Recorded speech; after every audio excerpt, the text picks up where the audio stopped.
Part of the Roswell lore concerns the Majestic documents.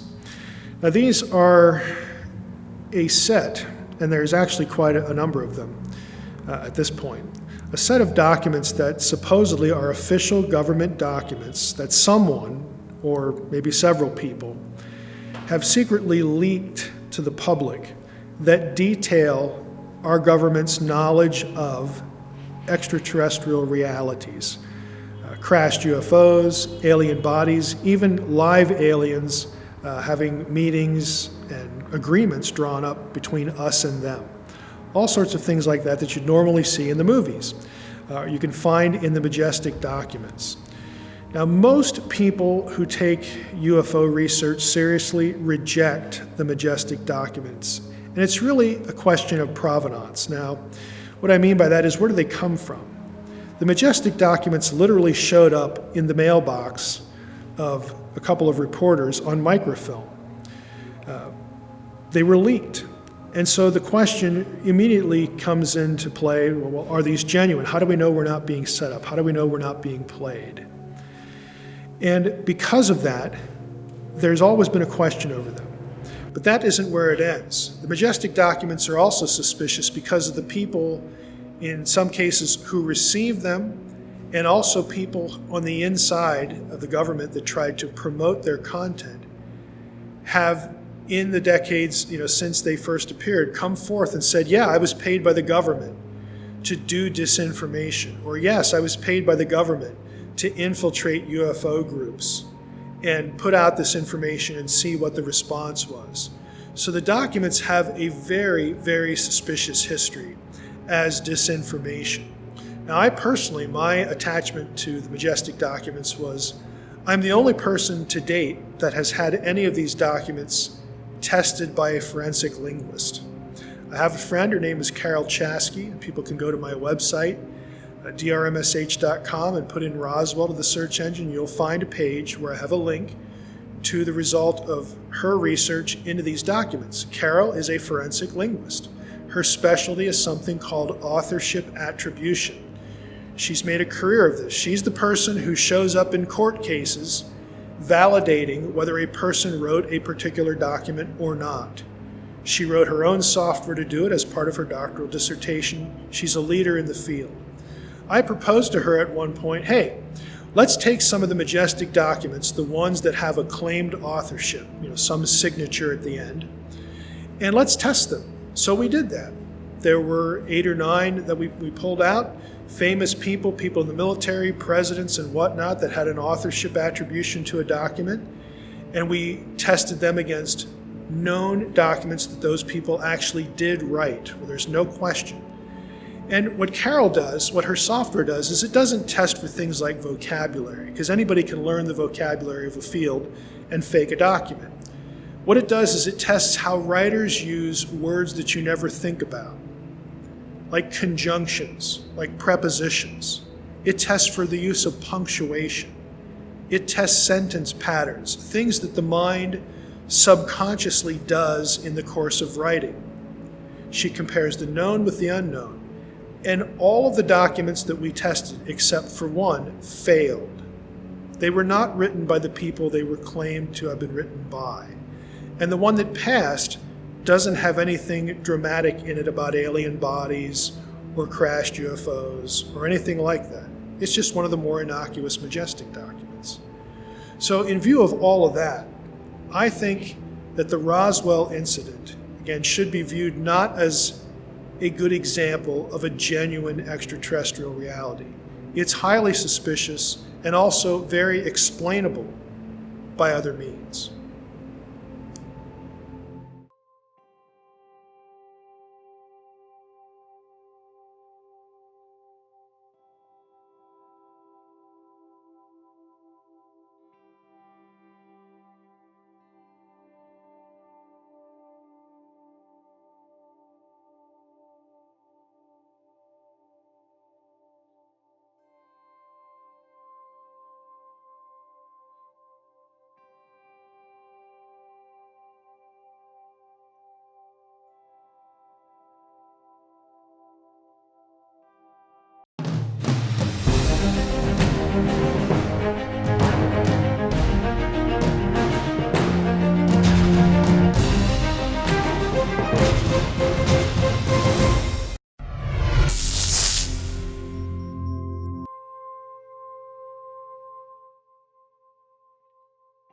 Welcome to Fringe Pop 321, the show that believes the world is stranger than we think, but thinking should not be strange. Does the U.S. government have proof that we've been visited by aliens? Now, many people assume that is the case. Short of a press conference from the East Wing, what would constitute proof for such an historic cover-up? Many would say, well, documents. Maybe that's already happened. I'm referring here to something called the Majestic Documents. We need to talk about those. We should start with, what are the Majestic Documents? Well, the Majestic Documents, also known as the Majestic 12 documents, are a series of leaked documents that allegedly validate the existence of an above top secret government group known as Majestic 12, or MJ12 for short. Now, these are not Freedom of Information documents. Rather, they are leaked, and they have a truly sordid history that requires considerable explanation. Now, according to the website majesticdocuments.com, Operation Majestic 12, after which these documents were named, was created by a special classified presidential order on September 24, 1947, at the recommendation of Secretary of Defense James Forrestal and Dr. Vannevar Bush, the chairman of the Joint Research and Development Board. Majestic 12 was established in the wake of reports of UFOs and alleged UFO crashes, which were believed, say these documents, to be alien in nature.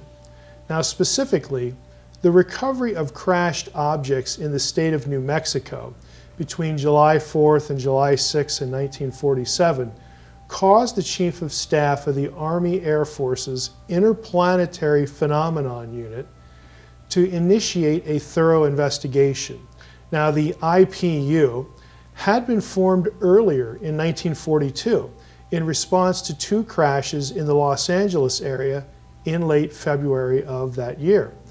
The Majestic Documents discuss the work of this group, Majestic 12, in regard to these crashes and subsequent UFO cases.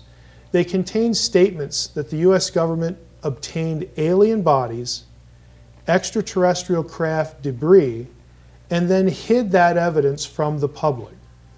Now, before we even get into, can we trust these documents as a good source of information, we need to first know about how in the world these documents actually surfaced.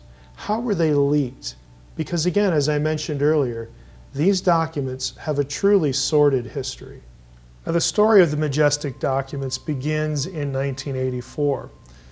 UFO believer and film producer Jamie Shandera received an envelope that contained photographs of 8 pages of documents.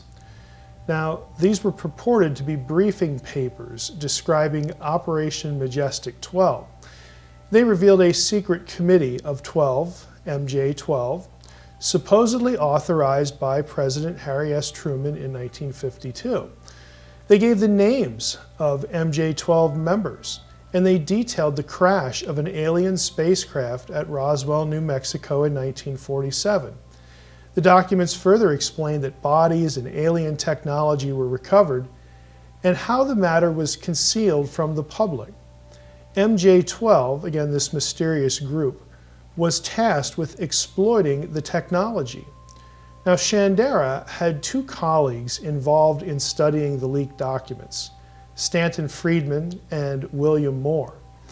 Shandera and Moore were later, in 1985, contacted by anonymous individuals about more information. They were led to discover what would become known as the Cutler-Twining Memo, again part of the Majestic Document cache as we know it now, while they were researching in the National Archives. And this is another sort of spy tale all of its own.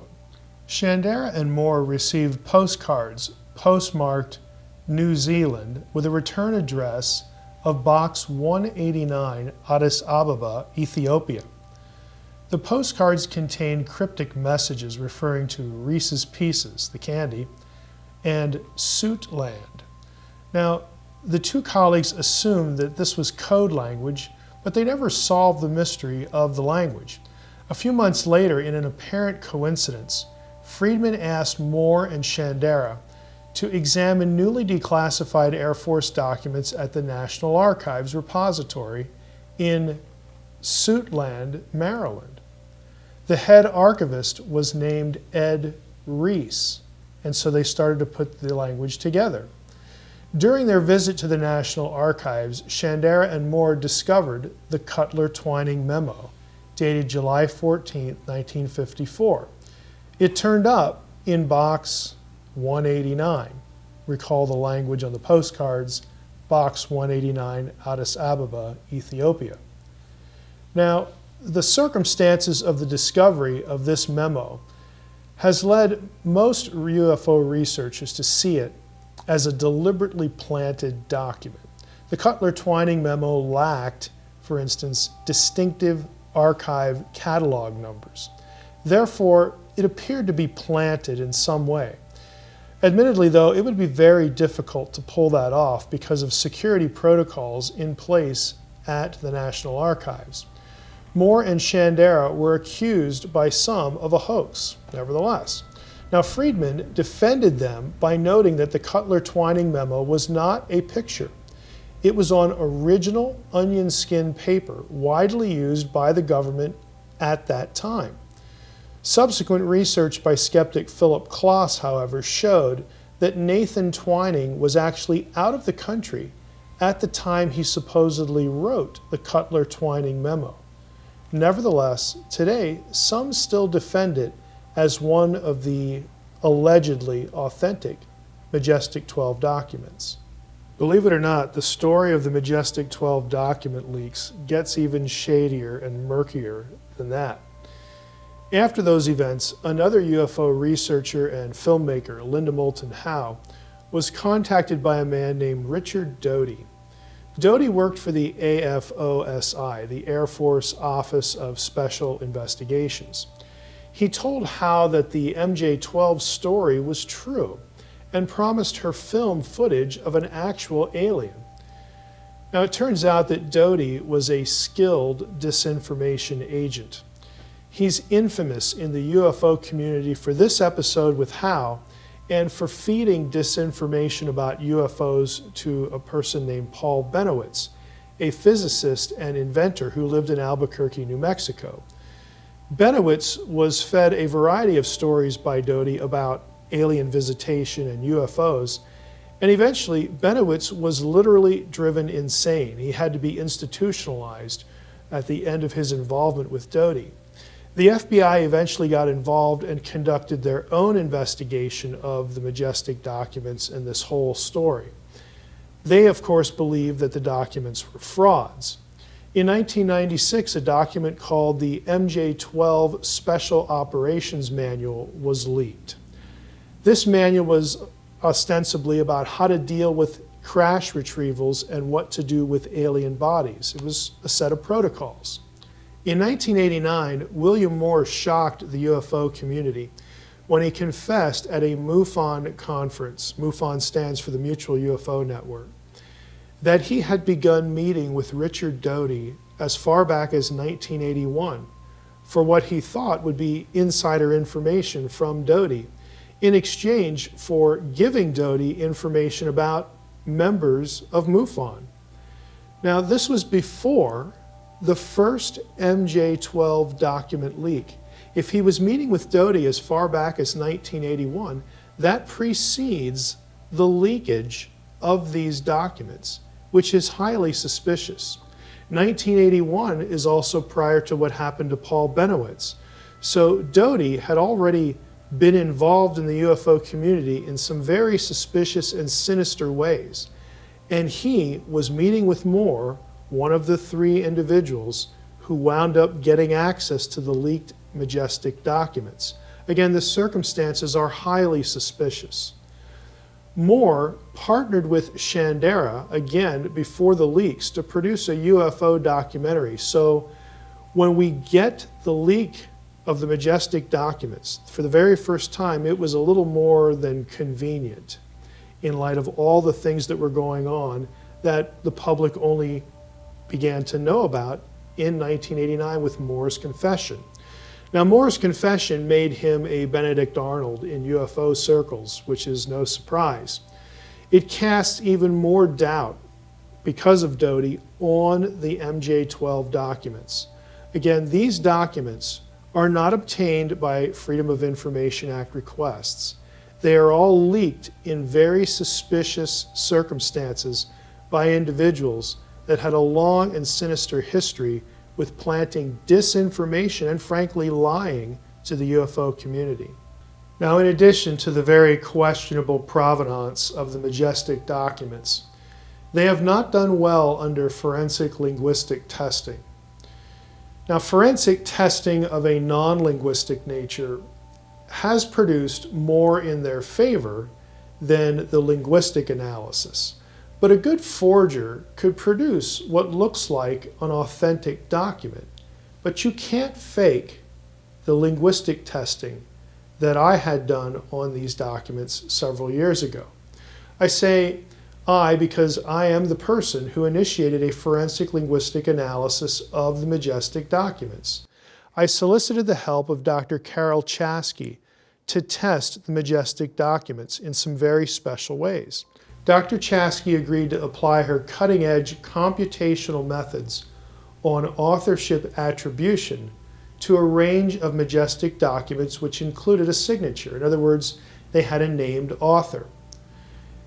Now, to really proceed here, I have to explain a little bit about what authorship attribution means. How does it work? What exactly did Dr. Chasky do, and what are the implications for the Majestic documents? Authorship attribution is a means to test whether a document bearing a signature, again that would be claiming to have been written by a particular person, whether indeed that document was authored by that person.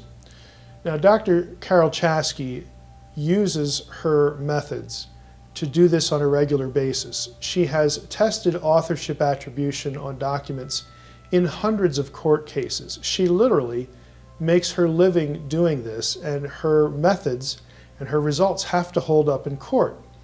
Now, what she did was she developed special software as part of her PhD program in computational linguistics.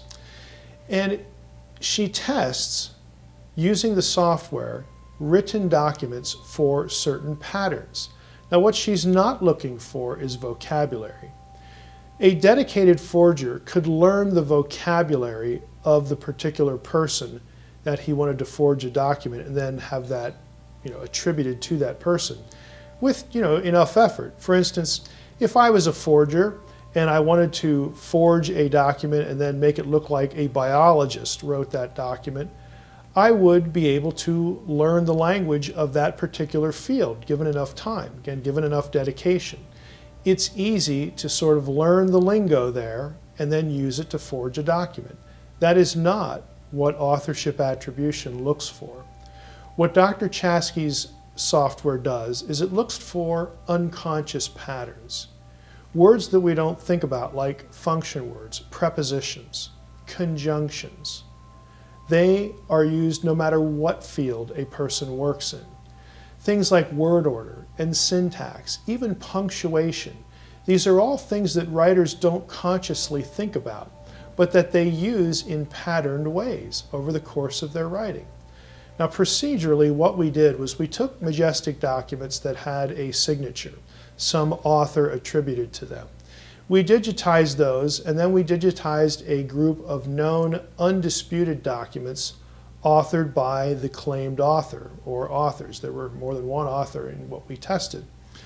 Now, the software will spot patterns in both the known and the unknown documents. Again, these unconscious patterns, and then compare the known with the unknown documents. Now, in the paper that I authored describing the testing that we did and the findings that we achieved, I wrote this. The focus of this study is validation or falsification of the authorship attributions of the Majestic documents. As such, the scientific methods employed for this study cannot be used to validate the content of any of the Majestic documents whose authorship proves genuine.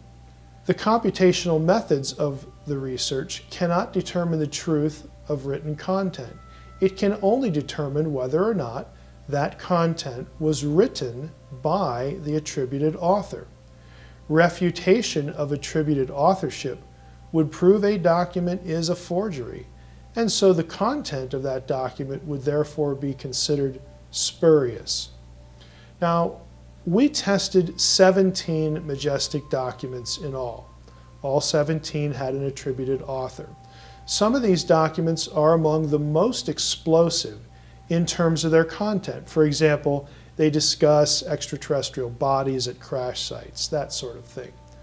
Only one of the 17 documents that we had tested by Dr. Chasky proved authentic.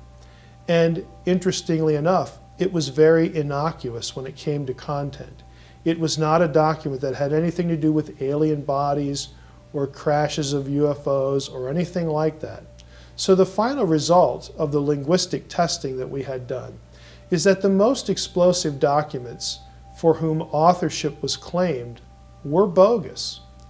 Now again, this doesn't address documents that are part of the Majestic 12 series of documents that lacked an author. We couldn't test, we couldn't use authorship attribution on documents that don't claim an author. But some of the most explosive, the most interesting, and the ones that sort of this alien theory hangs on the most, did claim an author, and they were shown to be bogus. So where does all the information we talked about in this episode leave us? Well, the Majestic documents are far from a smoking gun for proof of a UFO alien conspiracy and cover-up. Their provenance is very suspicious, and linguistic testing point to them being frauds.